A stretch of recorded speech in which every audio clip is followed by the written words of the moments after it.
प्रीत जडली हृदयी भाग 30. मागील भागात. How dare you leave her alone. तुझी तिला एकटं सोडायची हिंमत कशी झाली? आत्ताच्या आत्ता मॅडमच्या घरी जा आणि जाऊन खात्री करून घे की त्या व्यवस्थित पोहोचल्या आहेत की नाहीत ते. त्याने वळून फोन कट केला. त्याला काव्याची काळजी वाटत होती. नाही नाही ते विचार त्याच्या मनात सुरू होते. एकतर तिच्यापासून एवढ्या लांब राहताना 2 दिवसात त्याने स्वतःला कसं बसं कंट्रोल केलं होतं. त्यात ती एकटी पडली आहे म्हणून ती कोणत्याच प्रॉब्लेममध्ये येऊ नये असं त्याला मनोमन वाटायचं. म्हणून त्याने त्या गुप्तचरला तिच्या घरी जाऊन खात्री करायला सांगितली होती. थोड्याच वेळात त्याचा फोन वाजला. त्याने फोन रिसीव्ह केला. सर, मॅडम घरी पोहोचलंच नाहीत अजून, गुप्तचर बोलला. आता पुढे. तुषारच्या पायाखालची जमीन सरकल्यासारखं त्याला वाटलं. ज्या गोष्टीची त्याला भीती होती तीच गोष्ट आता घडत चालली होती. त्यानं कसंबसं स्वतःला सावरलं आणि पुढे बोलू लागला. मॅडम घरी नाहीत म्हणजे? बघा नीट कुठं बाहेर गेल्यात का ते. शेजारी पाजारी सगळ्यांना विचारा, चौकशी करा.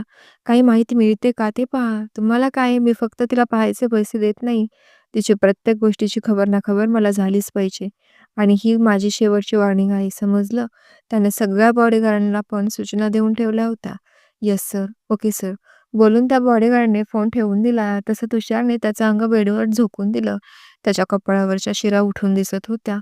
तिची त्याला गरज होती. तिला भेटायची एक आस त्याला लागली होती. पण ती आता घरी नव्हती. ती आत्तापर्यंत तरी घरी वेळेवर पोहोचायला हवी होती. त्याचं सगळं लक्ष आज काव्याकडेच लागलं होतं. वेदांता हॉटेलमध्ये. पण तो जेवताना शांत शांतच होता. विक्रमला त्याचा स्वभाव माहीत होता. त्याच्या चेहऱ्यावरून तो नक्की टेन्शनमध्ये आहे हे त्याला समजलं होतं. पण तुषारने अजूनही त्याला काहीच सांगितलं नव्हतं. त्यामुळे तो गप्प होता. तुषारने त्याचं जेवण आवरलं आणि तो त्या रात्री 10 वाजता पुण्याला येण्यासाठी फ्लाईटमध्ये बसला. अधूनमधून त्याच्या बॉडीगार्डचे फोन येत होते. काव्याचा शोध घ्यायला सुरुवात झाली होती पण तिचा काहीच पत्ता लागला नव्हता. आज काव्या किडनॅप होऊन 2 दिवस झाले होते. तुषार पुण्याला आल्यापासून काव्याचा शोध घेत होता. त्यानं सगळं पोलीस डिपार्टमेंट हातात घेतलं होतं. येणाऱ्या जाणाऱ्या गाड्यांवर पोलिसांची नजर होती. सगळीकडे पोलीस बंदोबस्त जोरात होता. तरी देखील काव्याचा काहीच पत्ता लागला नाही. दिवसभर तिचा शोध घ्यायचा निरर्थक प्रयत्न करून रात्री तो घरी आला. सुशीला देसाई त्याची वाट पाहत बसल्या होत्या. तो घरी आल्यावर त्याला स्वतःच्या हाताने त्या जेवण वाढायच्या. आजही त्यांनी त्याच्यासाठी ताट बनवलं होतं. मग मला भूक नाही. तुषार बाहेरून घरात आला की लगेच वर रूममध्ये निघून गेला. तुषारचं वागणं आज त्यांना वेगळं वाटत होतं. त्या तुषारला खूप चांगलं ओळखत होत्या. दिल्लीला न्यू ब्रँच ओपन केली आहे ही गोष्ट त्यांना बाहेरून माहीत झाली होती. पण तुषारच्या नाराजगीचं कारण त्यांना अजून तरी कळलं नव्हतं. तो सध्या त्याच्या रूमच्या बाहेर जाऊन आराम करत होता म्हणून सुचेताताईंनीही त्याला डिस्टर्ब केलं नाही. उद्या सकाळी तो उठल्यावर स्वतःहून सगळं सांगेल असं त्यांना वाटलं आणि त्या त्यांच्या खोलीत झोपायला गेल्या. तुषारला रात्री काव्याची खूप आठवण येत होती. काय करत असेल, जेवली असेल का, कोणी केलं असेल तिला किडनॅप, नाना विचाराने त्याला झोप लागत नव्हती. त्याने पुन्हा तिचा फोन ऑन केला आणि काव्याच्या फोटोवर नजर टाकली. तू जिथे कुठे आहेस तिथे जास्त वेळ न राहू देता मी तुला लवकरच त्यातून बाहेर काढेल. काळजी करू नकोस, तू एकटी नाहीस. मी तुझ्या सोबत आहे काव्या. तो तिच्या फोटोला पाहत मनात बोलला. त्याच्या डोळ्यांच्या दोन्ही काटा पाण्याने भरल्या होत्या आणि एक साईडला झोपल्यामुळे पाणी डोळ्याच्या कडेने उघळत होतं. त्याने तिच्या आठवणीत ती रात्र घालवली. ज्याने कोणी केलंय त्याला आता सोडायचं नाही. चांगली जरब घालायची त्याला. मनात त्याच्या नुसती सुडाची आग पेटली होती. जी आग काव्याला पाहूनच विझणार होती. त्या गुंडांनी काव्याला सिटीपासून लांब एका सामसूम झालेल्या ठिकाणी आणलं होतं. तिथे एक पडकी खोली होती. काहीतरी अड्डा असल्यासारखं ते ठिकाण होतं. ना पाखरू ना कोणी माणूस त्या जागेवर फिरकत होतं.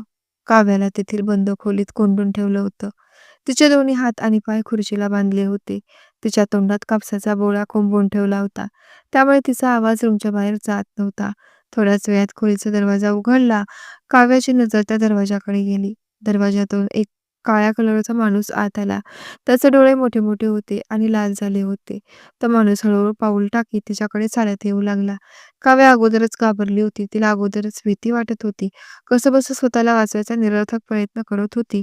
पण हातपाय बांधलेले, त्यात तोंडात कापड. तिला प्रचंड वेदना होत होत्या. हृदय भीतीने जास्तच कापत होतं. आणि आता तो दरवाजाजवळील व्यक्ती तिच्याकडेच चालत येत होता. काव्या आता त्याला पाहून जास्तच घाबरली. तो दुसरा तिसरा कोणीच नसून साक्षीला बॉयफ्रेंड जावेद होता. एक नंबरचा गुंड होता तो. साक्षीला जेव्हापासून एन-जी-ओमध्ये हाकललं होतं, तेव्हापासून तिला त्यात कोणत्याच कंपनीत कामावर ठेवलं नव्हतं.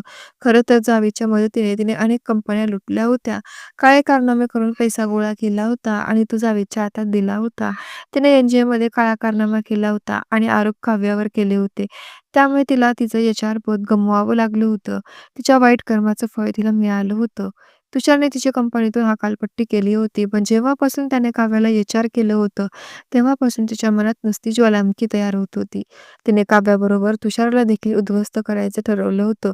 तिला तुषारबद्दल माहीत झालं होतं. तुषारने काव्याकडे जी हार्ड डिस्क दिली होती, ती हार्ड डिस्क मिळवून साक्षीला तुषारवरच सर्व बिझनेस प्लॅनिंग हॅक करून घ्यायचे होते. एकदा त्याचा डाव ओळखून त्याचं सिग्नेचर कॉपी करून तुषारला रस्त्यावर आणायचं होतं तिला आणि म्हणूनच तिने जावेद आणि तिने मिळून काव्याला किडनॅप केलं होतं. कारण तुषार पुण्यात नसताना त्या दोघांना हे काम उरकून घ्यायचं होतं. जावेद काव्याजवळ जाऊन उभा राहिला. त्याने काव्याच्या तोंडात कोंबलेला कपड्याचा गोळा काढला. तशी काव्या तोंड बंद करून श्वास घेऊ लागली. पाणी, पाणी. काव्याला तहान लागली होती आणि ती पाणी मागत होती. तिला अजूनही त्या शेताकडे पाहून तो तिच्यावर दया करेल असं तिला वाटत होतं. पाणी. तिच्या तोंडून पुन्हा एकदा हळू आवाजात शब्द बाहेर पडला आणि तो मोठ्याने जोरजोरात हसू लागला आणि तो त्याच्या मागे असलेल्या दरवाजाकडे नजरा टाकत बोलला, "ऐकलं का? पाणी. पाणी पाहिजे हिला." तसं तिच्यासमोर साक्षी येऊन उभी राहिली. चेहऱ्यावर अनामिक हास्य होतं तिच्या. काव्याला तिच्यासमोर असं पाहून जगातील सर्वात मोठं सुख तिला मिळालं होतं. पण मनात काव्याविषयी जी सुडाची आग होती, ती आग आज ती शांत करणार होती. "पाणी पाहिजे का? पाणी?" चुचुचू. काव्या जोशी यांचे ग्रुप ऑफ कंपनीचे न्यू एच-आर. काय हाल झालेत तुझे. घे, घे पाणी. साक्षीने काव्याला चिडवलं आणि तिच्या हातातील बाटली तिच्यासमोर तिचं झाकण उघडून खाली रिकामी केली. काव्या त्या बाटलीतील पाणी पिण्याचा प्रयत्न करत होती, पण खुर्चीला बांधलेल्या हातामुळे तिला पाणी पिता आलं नाही. तिला असं पाण्यासाठी तडपताना पाहून जावेद आणि साक्षी दोघे पण हसत होते. काव्याचे ओठ कोरडे पडले होते. काल 4 पासून ती उपाशी होती. त्यात ते दुष्ट लोकांनी तिला खायला काहीच दिलं नव्हतं. पण आता तिला खूप तहान लागली होती. पाणी, पाणी म्हणून ती विव्हळत होती. पण साक्षीने तिला पाणी दिलं नव्हतं. "खूप शौक होता ना तुला माझी पोस्ट घ्यायचा. घे, घे माझी पोस्ट." साक्षी तिच्या हनुवटीला जोरात गच्च पकडून म्हणाली. तिची पकड गच्च होती. काव्याला वेदना जाणवत होती. आतून घसा कोरडा फट्ट पडला होता. "मी तुझी जागा घेण्याचा कधीच प्रयत्न केला नाही. तू माझ्यावर अन्याय करत आहेस. तुझ्या दुष्ट कर्माचं फळ हेच तुला मिळायला हवं." काव्या बोलली. तसं साक्षी दाट ओठ खात पुढे आली आणि तिने काव्याची डोक्याची केसं पाठीमागून जोरात पकडली. "अगं ये, मला जास्त शिकवू नको. काय वाईट काय चांगलं मला फरक नाही पडत. हा एक गोष्ट नक्की, तुला जर इथून सेफ घरी वापस जायचं असेल तर चुपचाप ती हार्ड डिस्क माझ्या ताब्यात दे आणि स्वतःचा जीव वाचव." साक्षीने पुन्हा तिच्या हातातली केसाची पकड घट्ट केली. "Hard disk? मी तुला माझा जीव गेला तरी मिळणार नाही साक्षी. कारण ती तू काय काय दिवे लावू शकतेस हे मी चांगलं ओळखते." काव्याने नकार दिला आणि साक्षीने पुन्हा तिचे केस ओढून धरले. काव्या आता वेदनेने विव्हळत होती. तिला तो त्रास सहन होत नव्हता. तुषारचं नाव ऐकून तिच्या डोळ्यात आणखीनच दुःख दाटून आलं. त्याचा चेहरा तिच्या डोळ्यासमोर आला आणि तिला लढण्यासाठी बळ मिळालं. जावेदने काव्याला ओळखलं होतं. एवढा त्रास देऊनही ती आपल्याला हार्ड डिस्क देत नाही, याचा अर्थ ती सहजासहजी तयार होणार नाही. नक्कीच दुसऱ्या मार्गाने ट्राय करून पाहावं लागेल. त्याने काहीतरी विचार केला आणि साक्षीला डोळ्यांनी खुनवून तेथून जायला सांगितलं. तशी साक्षीने एक नजर काव्यावर टाकली आणि जावेदकडे पाहून तेथून निघून गेली. काही झालं तरी ती हार्ड डिस्क मिळवणं खूप महत्त्वाचं होतं. त्याशिवाय तिला पुढचं पाऊल टाकता येणार नव्हतं. आता तिथे काव्या आणि तिच्यासमोर जावेद होता. त्याने तिला प्यायला पाणी पुढं केलं. काव्याने तोंड उघडं केलं आणि जावेदने तिला पाणी पाजलं. काव्याला थोडंसं जीव अंगात आल्यासारखं वाटलं.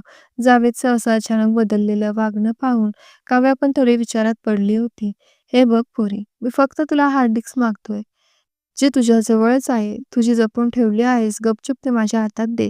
माझा तुझ्यासोबत वैर नाही आणि ज्या तुषारचा तू विचार करतेस, अगं वेडी, हजार पोरी त्याच्या आजूबाजूला फिरतात. तू का त्याच्यासाठी तुझा जीव गमावत आहेस? अगं तो नुसती शब्दांची खेळी खेळतो.